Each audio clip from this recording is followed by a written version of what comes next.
Кирилл, вчера в разговоре с Семеном Новиковым я сказал, что если ты победишь в полуфинале у Алексаняна, то в финале я даже не сомневаюсь в том, что ты станешь чемпионом. Так и получилось. Как оценишь свое выступление? След вчерашната среща на полуфинала с Артур Алексанян бях много уверен за финалната среща. Въпреки контузията, която получих, успях да се събера и да довърша срещата до края и успях да завладея титлата. Дълго чака на титла за мен и най-важното, че успях да взема реванш от така великият Артур Алексанян. Это первая твоя победа над Артуром? Да, първата ми победа на голям форум над Алексанян. Имам три загуби и се радвам, че успях да взема победа. Почувствовал, что побеждая семикратного чемпиона Европы, олимпийского чемпиона, что ты уже вышел на совсем другой уровень? Може би още в самото начало на моята кариера, когато започнах да се боря с тези борци, това ме мотивирало да давам максимум от себе си и да вървя все повече напред, за да мога да ги достигна и дори да ги задмина. И се радвам, че труда се възнаграждава.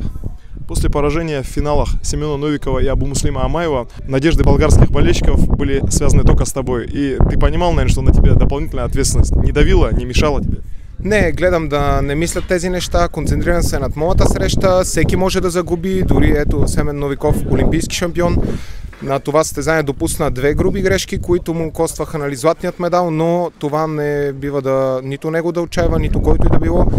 Сега ще се труди повече и съм сигурен, че ще стане един ден световен и може би двукратен олимпийски. Тази победа е дори за цяла България, защото всички хора очакваха дълго очаквана победа да вземем титлата и се радвам, че успяхме да чуем българския химн.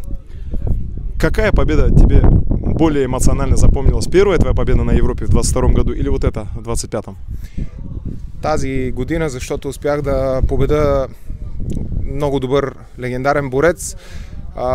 Когато станах европейски шампион 2022 година, нито Артур Алексанян, нито Муса Евлоев участваха и затова тази титла е много по-ценна. Еще больше восхищения твоя победа вызывает, когда я только что узнал, что ты боролся с травмированным коленом и еще, по-моему, ребро сломал. Да, мисля. След 2 дни ще разберем, когато направя снимка, но имам някакъв проблем с коляното и може би реброто съм спукал, но това е борбата. Радвам се, че успях да се събера въпреки травмата и изкарах цялата среща. Бороться с таким серьезным соперником, как Лазагианис, с травмированным ребром и коленом, это, наверное, врагу не пожелаешь. Как тебе удалось выстоять? Не пожелавам на никого да му се случи такова нещо, но такъв е спорта, има тези травми, така че гледаме напред, да се излекуваме сега и предстоящото световно първенство. Что скажешь про соперника? Насколько тяжело было с ним бороться? Ведь был момент, когда он мог приблизиться к тебе, когда ты сначала оторвался вперед, потом он почти сравнял счет. Да, мога да кажа, че на моята категория всеки един съперник е много добър, както се видя на това европейско. Има много изненади, всички отбори тренират много и всички вдигат много нивото. И мога да кажа за абсолютно всеки един мой съперник да изкажа уважение. На тепиха сме врагове, извън тепиха може да сме приятели. После одного из эпизодов твоему сопернику отдали 4 балла, и счет стал 5-5 уже в его пользу. Пока рассматривали челлендж, что тебе сказал Сослан Фарниев? Каза да се успокоя, да не се подава на емоцията и да се събера. Когато съдиите отсъдиха, че аз съм направил контратака, а той не ме е хвърлил за 4 точки, ми каза да се събера, да се прибера и да изкарам цялата среща без да гледам да не правя никакви глупости. Я видел, как вы провели серьезную работу на сборах в Хорватии, в Болгарии. Можно ли сказать, что Сослан Фарниев очень серьезно мотивировал вас на вот эти победы и что это в чем-то и его часть победы?